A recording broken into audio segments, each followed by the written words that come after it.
If I could have one mindset shift, I think it would be that design is not an expense, that it's an investment.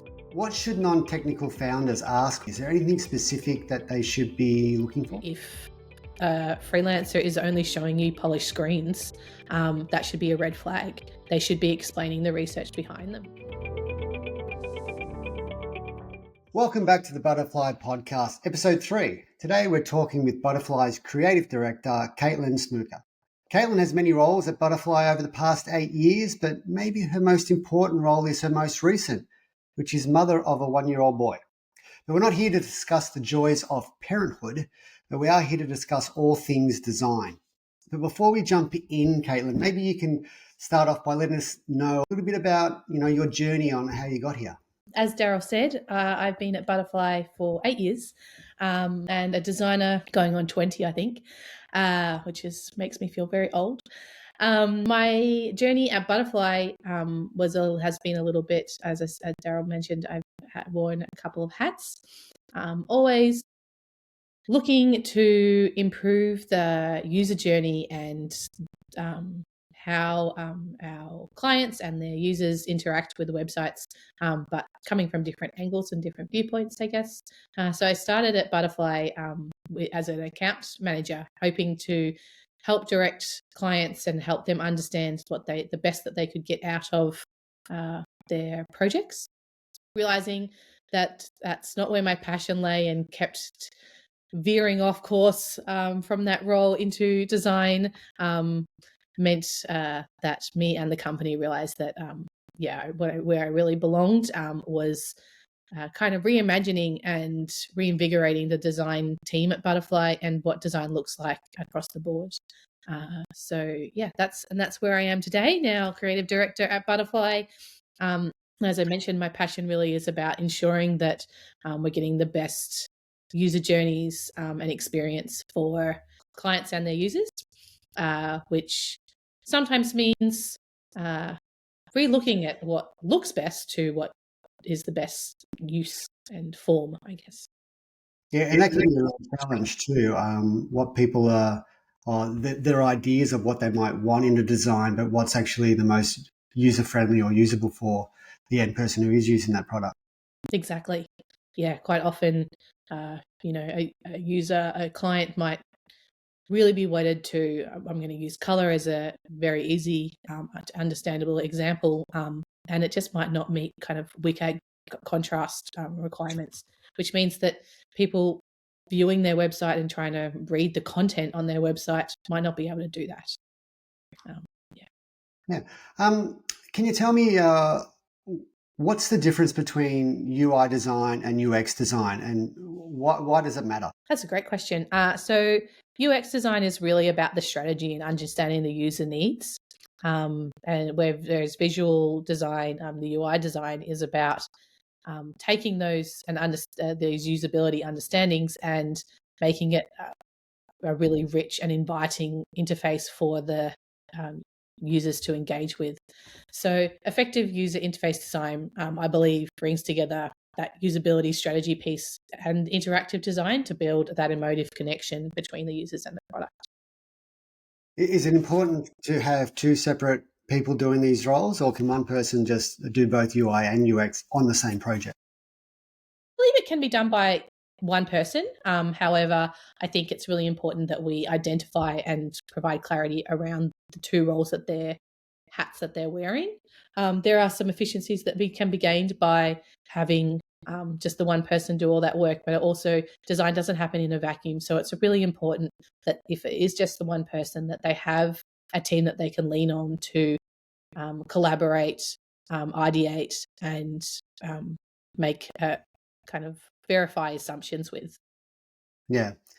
So would you say that UX, they specialize more in that user, working with the users and looking at the wire-frames, the information architecture more than the actual graphics and the visual concept? Correct. So the way I kind of like to think about it is the UX is about the journey and the user journey on the website. So it's about how the website or the product works. So the user, the research that's done to understand that, the user flows, the information architecture. Quite often our user UX designers are doing testing to make sure that the platform is intuitive for users. They really are wanting to ask, can the user achieve the goal that they came to the website for smoothly? Whereas UI is more about the surface and the visual look of the website or the product. So it's ensuring that touch points make sense from an experience, human connection perspective. We're looking at more like the typography, the color, the spacing, probably those things that when you hear design, they're the things that you think of more naturally. So how would you go about what's the process of a new project coming into Butterfly? What would be the steps that you take to get that, the user experience right through to the user interface design? Yeah, so what we do is we start with some UX research. So understanding the user requirements and the journeys and the goals that they're trying to achieve. So that's quite often we actually do some user journey mapping. We'll sometimes create personas so that we understand those users better, those stakeholders better. They're not often kind of what the industry or the advertising world sees as, a photo and some content. It's more about just some paragraphs about what they're trying to achieve on the site and their goals.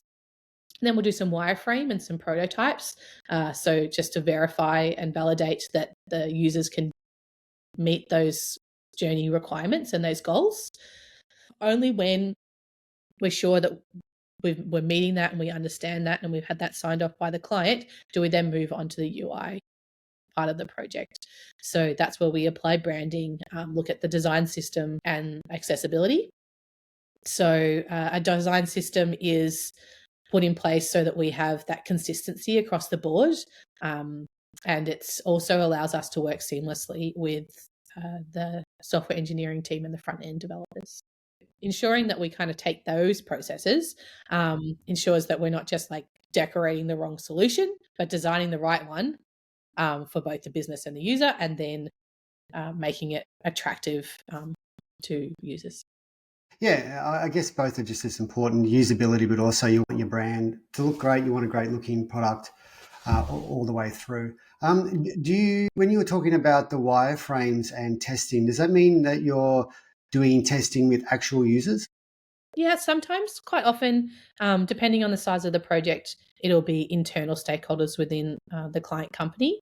But quite often that means that they have a stakeholder group that they're testing with made up of external users. And sometimes we even go, if it's a bigger project, we go out to the general public and make sure that we're validating those assumptions that we've made during the process. You mentioned before accessibility, and I know that's something that we're very passionate about here at Butterfly.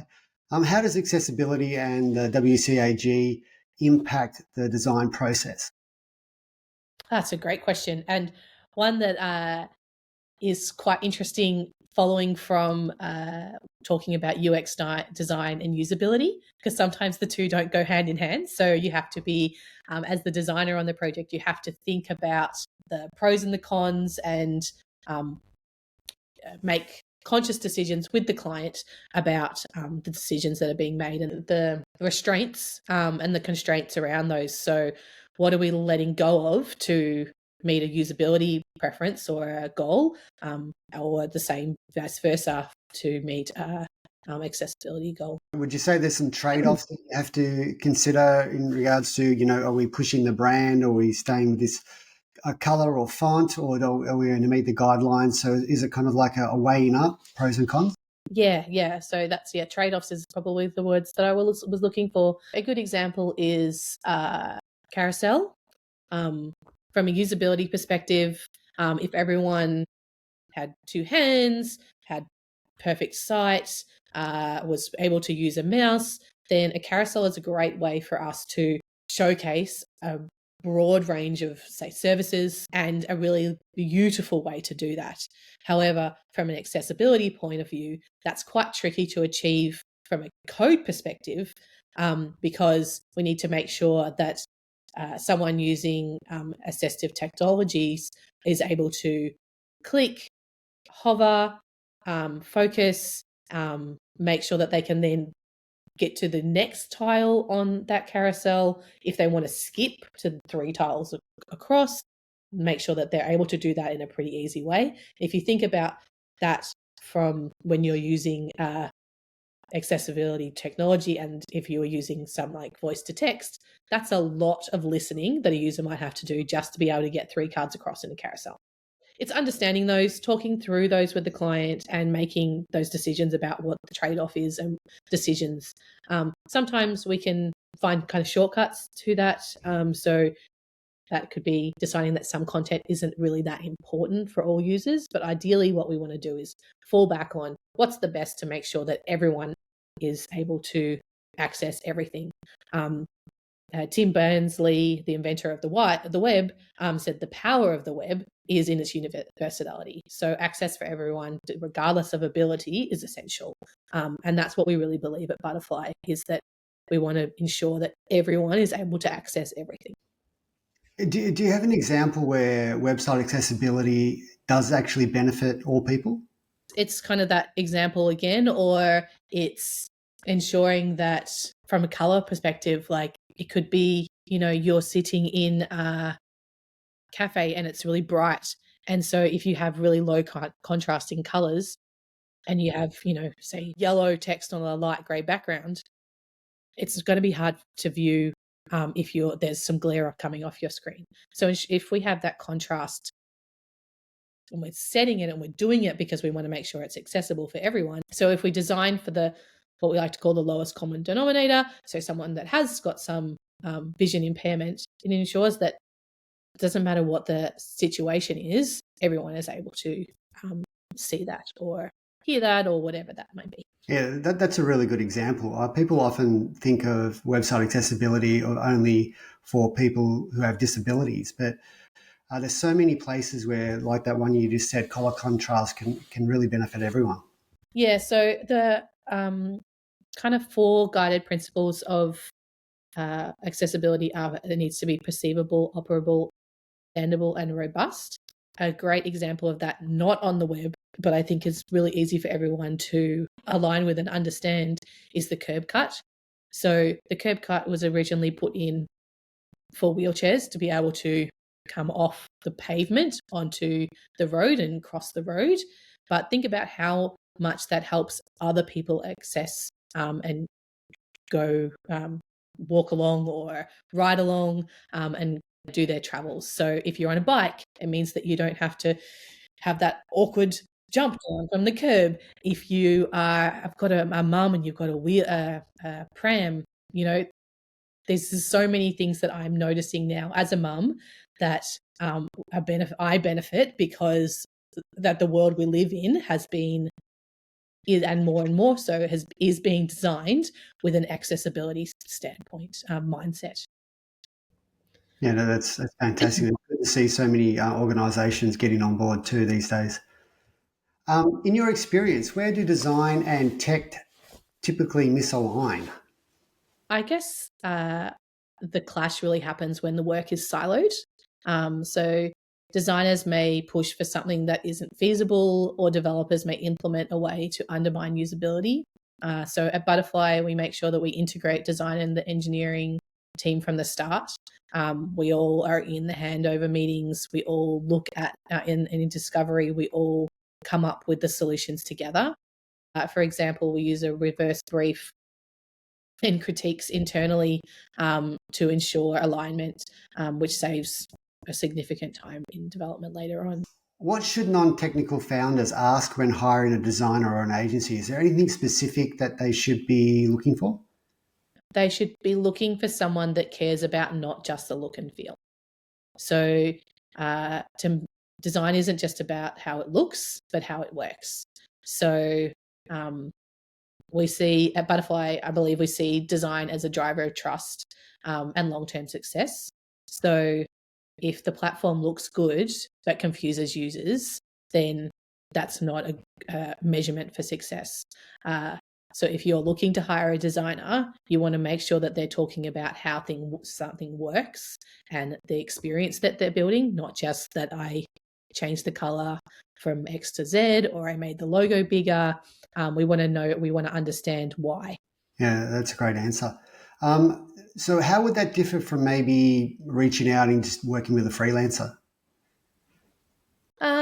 I think it's the same. You should be asking those same questions. You should be